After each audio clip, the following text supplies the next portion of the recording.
આમે સામેવાળાએ આવું કર્યું। જગદીશભાઈ, હું આપણે અહીંયા રોકવા માંગીશ। ભાજપ માટે અહીંયા સારા સમાચાર। સાણંદ પાલિકા વોર્ડ નંબર 1 માં ભાજપની પેનલનો વિજય થઈ ગયો છે। સાણંદ પાલિકા વોર્ડ નંબર 1 ભાજપની પેનલનો વિજય।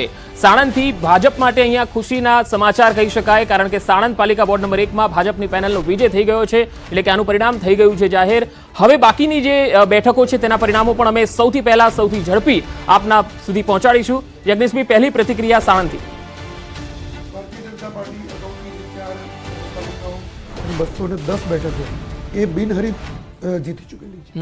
4 નગરપાલિકામાં જાફરાબાદ હોય, બાંટવા હોય કે હાલોલ હોય કે કચ્છની એક, પણ આ બધી જ નગરપાલિકાઓ અમે બિનહરીફ એટલે કે 50 જે જીતની બેઠકો કરતાં વધુ બેઠકો બિનહરીફ મેળવી અને જીતી ચૂક્યા છીએ। અને એ જ પ્રમાણે જોવા જઈએ તો 210 બેઠકો કુલ જે પેટા ચૂંટણી છે, મહાનગરપાલિકા, નગરપાલિકા અને તાલુકા પંચાયત, એ પૈકીની 210 બેઠકો ભારતીય જનતા પાર્ટી બિનહરીફ જીતેલું છે। અને આ વખતે મારે તમને એ કહેતા એ આનંદ થાય છે કે ભારતીય જનતા પાર્ટીની જે બિનહરીફ બેઠકો 210 થઈ એ પૈકી 21 બેઠકો એવી હતી કે જે લઘુમતી કોમ્યુનિટી હતી। મુસ્લિમ બેઠકો ઉપર ભારતીય જનતા પાર્ટીએ ટિકિટ આપી અને એની સામે કોંગ્રેસના ઉમેદવાર પણ નહોતા અને ક્યાંક જ્યાં ઉમેદવાર હતા ત્યાં એમણે પાછા પણ ફોર્મ ખેંચી લીધા અને એમ કરીને 21 મુસ્લિમ ઉમેદવારોએ ભારતીય જનતા પાર્ટી તરફે બિનહરીફ થયા છે। એક અગત્યની વાત છે અને ભારતીય જનતા પાર્ટીના ઇતિહાસમાં પણ આ એક અગત્યનો બનાવ છે। બિલકુલ, આ જ બાતને લઈને કોંગ્રેસના નેતા પાસેથી જવાબ લઈએ। રાજેશભાઈ સોની આપણી સાથે જોડાયા છે। રાજેશભાઈ, આપનું સ્વાગત છે। સૌથી પહેલા રાજેશભાઈ જણાવશો કે આજના જે પરિણામો આવશે કોંગ્રેસ કેટલી આશાવાદી છે?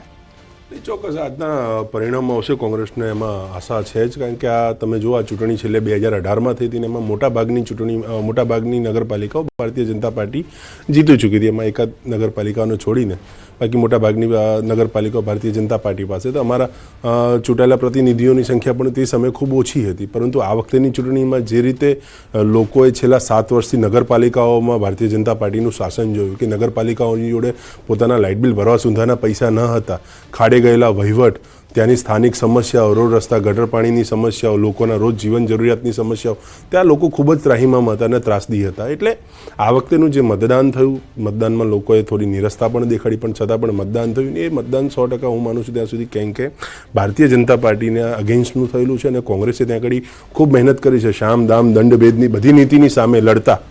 તેમ છતાં પણ કોંગ્રેસના કાર્યકર્તાઓ ઘરે ઘરે ગયા છે, લોકો સુધી પહોંચ્યા, લોકોની વાત સાંભળી, લોકો સુધી કરી અને આજના પરિણામો ચોક્કસપણે હું માનું છું ત્યાં સુધી કોંગ્રેસની તરફેણમાં ખૂબ સારી રીતે આવશે અને કોંગ્રેસના કાર્યકર્તામાં નવો એક જોશ ઉમેરાશે। વાંકાનેરમાં તાલુકા પંચાયતની ચંદ્રપુર બેઠકથી કોંગ્રેસના ઉમેદવાર આગળ ચાલી રહ્યા છે। આ કોંગ્રેસ માટે એક સારી ખબર કહી શકાય। રાજેશભાઈ, પણ મુદ્દા એ છે કે સ્થાનિક મુદ્દા ગમે તેટલા હોય પણ એ પરિણામોમાં એટલા અસર નથી કરતા। એ વાતને લઈને હું આપણી પાસે આવું। લુણાવાડા નગરપાલિકા વોર્ડ નંબર 1 માં ભાજપની જીત થઈ છે। એ સાણંદ બાદ લુણાવાડાથી ભાજપ માટે આ એક સારા સમાચાર। લુણાવાડા નગરપાલિકા વોર્ડ નંબર 1 માં ભાજપની જીત થઈ ચૂકી છે। આ તરફ સાણંદમાં પણ ભાજપની પેનલ વિજયી થઈ છે। આ બે અત્યાર સુધીના પરિણામો। ચલાલા પાલિકામાં વોર્ડ નંબર 1 માં ભાજપની જીત થઈ છે। ચલાલા પાલિકામાં વોર્ડ નંબર 1 ભાજપની જીત।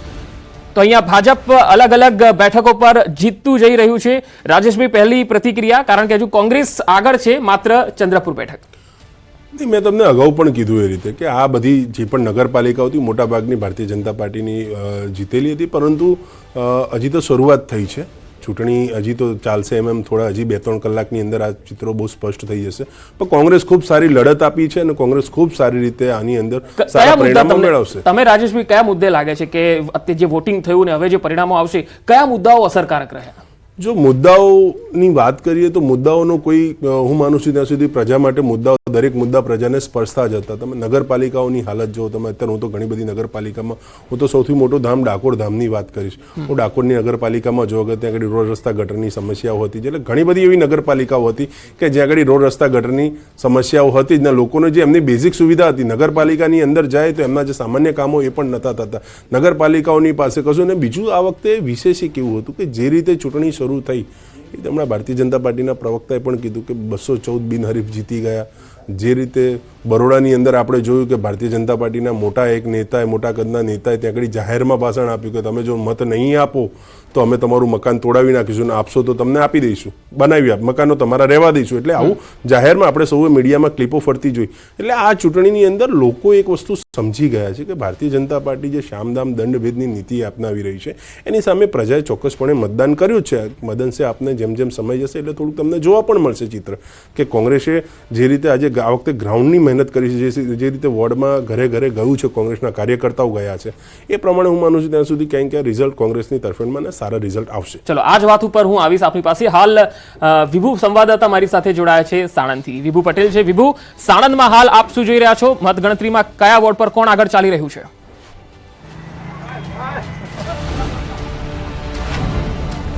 પંકજ, અત્યારે સાણંદ નગરપાલિકા ચૂંટણીની મતદાન પ્રક્રિયા મતગણતરી છે તે ચાલી રહી છે અને તેમાં પહેલા રાઉન્ડમાં એટલે કે વોર્ડ નંબર 1માં ભારતીય જનતા પાર્ટીની પેનલનો વિજય થયો છે અને આપ જોઈ શકો છો કે અત્યારે જે કાર્યકરો છે પાર્ટીના તેમાં ઉત્સાહ પણ જોવા મળી રહ્યો છે. સાથે સાથે જ અત્યારે મતગણતરી ચાલી રહી છે. નગરપાલિકાની 7 વોર્ડ માટેની 28 બેઠક માટેની મતગણતરી છે તે અહીં થઈ છે. પહેલી પેનલ છે આખી વોર્ડની ગણતરી પૂર્ણ થઈ ગઈ છે અને નગરપાલિકામાં ભારતીય જનતા પાર્ટીની પેનલનો વિજય થયો છે. અત્યારે રોડ ઉપર પણ જોઈ શકો છો કે લોકો છે તે અહીં આવી પહોંચ્યા છે કારણ કે પોતાના જે નેતાઓ છે તેને બતાવવા માટે આવી રહ્યા છે. થોડી જ વારમાં ઉમેદવારો છે તે પણ બહાર આવશે અને અત્યારે આ માહોલ છે તે જોઈ શકો છો. કોંગ્રેસ હોય કે ભારતીય જનતા પાર્ટીના કાર્યકરો છે તે અહીં ઉપસ્થિત છે. અત્યારે જોવા મળી રહ્યું છે કે વોર્ડ નંબર 1માં ભારતીય જનતા પાર્ટીની પેનલનો વિજય થયો છે. વોર્ડ નંબર 1 નહીં, વોર્ડ 7-7માં ભારતીય જનતા પાર્ટીની પેનલ ટુ પેનલ વિજય થવાનો છે. એની માટે થઈને અમારા બધા કાર્યકર અહીંયા ઊભા જ છે. સવારથી અમે જે મહેનત કરી છે એ મહેનત ફળવાની જ છે અને ભારતીય જનતા પાર્ટીનો વિજય થવાનો છે. નરેન્દ્ર મોદીજીની સરકાર મજબૂત બનવાની છે. વોર્ડ નંબર 1 પેનલ તો જીતી ગઈ છે, હજુ પણ વિશ્વાસ છે હજુ 7 પેનલ પણ અમારે લાવવાની છે. બરોબર બેન. અને 5 નંબર વોર્ડની અંદર જે રસાકસી હતી અત્યાર સુધી કોંગ્રેસ આવતી હતી, હવે એ પણ ભાજપ જ આવશે. વોર્ડ નંબર 5માં અમારે અત્યારે કાર્યકરો કહી રહ્યા છે કે અમારી મહેનત છે તે મહેનત રંગ લાવશે. વોર્ડ નંબર 5 છે કે જ્યાં કોંગ્રેસનો ગઢ ગણાતો હતો, કોંગ્રેસ જ જીતતી આવતી હતી, તે વોર્ડમાં પણ ભારતીય જનતા પાર્ટીની પેનલનો વિજય થશે તેવો મત વ્યક્ત કરી જી રહ્યા વિભુ, છે. આપની પાસે આવીશ. યજ્ઞેશભાઈ, અત્યારે તો દેખાઈ રહ્યું છે કે ભાજપનો ઘોડો વિનમાં છે અને અત્યારે જે પરિણામો પણ આવી રહ્યા છે એ આપણી પાસે આવું છે. પહેલા સોનગઢથી એક સમાચાર આવી રહ્યા છે. સોનગઢ નગરપાલિકા વોર્ડ નંબર 1માં ભાજપની જીત થઈ છે. તો તાપીના સોનગઢ નગરપાલિકાથી આ અહેવાલ. ભાજપની જીત વોર્ડ નંબર 1માં જોવા મળી રહી છે. તો વાંકાનેર પાલિકામાં 28 બેઠકોમાંથી 11 બેઠકો પર ભાજપ બિનહરીફ જીતી ચૂક્યું હતું અને 4 બેઠકો જીત્યા બાદ હવે વાંકાનેર પાલિકામાં ભાજપની બહુમતી અહીંયા દેખાઈ રહી છે કારણ કે 28માંથી 15 બેઠકો પર ભાજપના ઉમેદવાર આગળ ચાલી રહ્યા છે. તો ગીર સોમનાથના કોડીનાર નગરપાલિકામાં પણ વોર્ડ નંબર 1ની મતગણતરી શરૂ થઈ ગઈ છે અને આ વોર્ડની અંદર 1માં ભાજપના 4 ઉમેદવારો વિજેતા જાહેર થયા હોવાના અહેવાલ આવી રહ્યા છે. કોડીનાર વોર્ડ નંબર 1માં ભાજપના 4 ઉમેદવાર વિજેતા થયા છે. આ તરફ વાંકાનેર વોર્ડ નંબર 2માં આખી પેનલમાં ભાજપનો ભગવો લહેરાઈ રહ્યો છે. યજ્ઞેશભાઈ, પહેલી પ્રતિક્રિયા. ભારતીય જનતા પાર્ટી આદરણીય નરેન્દ્રભાઈ મોદીના સુશાસનની અંદર ગુજરાતની અંદર શ્રી ભૂપેન્દ્રભાઈ પટેલના નેતૃત્વમાં જે પ્રમાણે આગળ વધી રહી છે અને પંચાયતથી શરૂ કરીને પાર્લામેન્ટ સુધી ભારતીય જનતા પાર્ટીને જે ગુજરાતના અને ભારતના નાગરિકો પસંદ કરી રહ્યા છે. અને જે ગુજરાતની અંદર હાલની જો વાત કરીએ તો હાલ જે નગરપાલિકાઓની ચૂંટણી છે, એક જિલ્લા પંચાયતોની પેટા ચૂંટણી, 3 તાલુકા પંચાયતની ચૂંટણી અને એક મહાનગરપાલિકાની જુનાગઢ, આ ચૂંટણીની અંદર ભારતીય જનતા પાર્ટીના ઉમેદવારોને જે પ્રમાણે જીત મળતી દેખાઈ રહી છે એ મુજબ હું ગુજરાતના મતદારોનો, ગુજરાતના નાગરિકોનો, ભારતીય જનતા પાર્ટીના ગુજરાતના પ્રદેશ અધ્યક્ષ સી આર પાટીલ સાહેબ વતી અને પક્ષ વતી ખૂબ ખૂબ આભાર માનું છું. બીજું કે ભારતીય જનતા પાર્ટી એ ક્યારેય કોઈ જગ્યાએ કોઈના ક્રિટિસિઝમમાં ભારતીય જનતા પાર્ટી માનતી નથી. કદાચ કોઈ ભારતીય જનતા પાર્ટીના વ્યક્તિ કોઈ બોલી ગયા કે તો અમે ક્યારેય એવી વાત નથી કરી કે કોઈ ધર્મગુરુઓને કે કોઈ પોતાના જ્ઞાતિને કે જે પ્રમાણે ગ્યાસુદ્દીનભાઈ બોલતા હતા કે મારા ધર્મગુરુઓ, પણ એ જે શબ્દ વાપર્યો એમણે એ શબ્દ મારાથી આપની ચેનલ પર ન વાપરી શકાય એવા શબ્દો પણ વાપર્યા હતા એમણે. એટલે આ શબ્દો અમે ક્યારેય વાપરતા નથી. બીજું કે એ શબ્દો વાપર્યાના કારણે જ હું તો કહું છું કદાચ મુસ્લિમ સમાજ એ કોંગ્રેસથી પણ દૂર થયો અને મુસ્લિમ સમાજ એ ભારતીય જનતા પાર્ટીની સાથે રહ્યો અને ભારતીય જનતા પાર્ટીએ ક્યારેય પણ કોઈ એક વ્યક્તિ કે કોઈ એક સમાજ માટે કાર્ય કર્યું નથી. જ્યારથી નરેન્દ્રભાઈનું સુશાસન છે ત્યારથી સૌનો સાથ, સૌનો વિકાસ, સૌનો વિશ્વાસ, એટલે બધાને સાથે લઈને ચાલવાની નીતિ અને બધાને માટે કાર્ય કરવાની નીતિ. કલ્યાણકારી યોજનાઓ હોય તો બધા માટે હોય, 3 તલાકની હોય કે કોઈ પણ હોય, એ જે નિયમો આવે એ બધા જ સમાજને સારા અને બધા જ સમાજ માટે લાગુ પડતા નિયમો એ એમણે મૂક્યા છે અને કાયદાઓ પણ એમણે મૂક્યા છે. અને એના જ કારણે આપણે જોવા જઈએ તો આખા ભારતની અંદર જે પ્રમાણે સ્થાનિક સ્વરાજ્ય હોય કે રાજ્યની ચૂંટણીઓ હોય એ ભારતીય જનતા પાર્ટીને જીત મળતી આવી છે.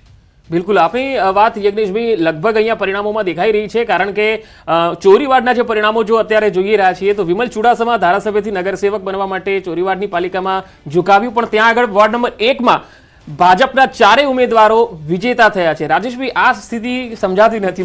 હું શરૂઆતથી જ કહેતો હતો કે આ પરિણામ રસપ્રદ રહેશે વિમલ ચુડાસમાના કારણે, પણ એ કોઈ ઇફેક્ટની અસર ના દેખાઈ. હજી થોડોક સમય જવા દો, પરિણામોની અંદર ચોક્કસ તમને દેખાશે. ને અત્યારે હમણાં ભારતીય જનતા પાર્ટીના પ્રવક્તાએ અત્યારે એક વાત કરી, એની ઉપર મારે થોડીક ચર્ચા કરવી છે. કે એમને કીધું કે જે પણ સ્કીમો લાવી, જે પણ લાભ આપ્યો એ દરેક જાતિ અને દરેક જ્ઞાતિ માટે હોય છે. હું કદાચ એમને થોડુંક મારા હિસાબે એવી કહેવા માંગીશ કે 1950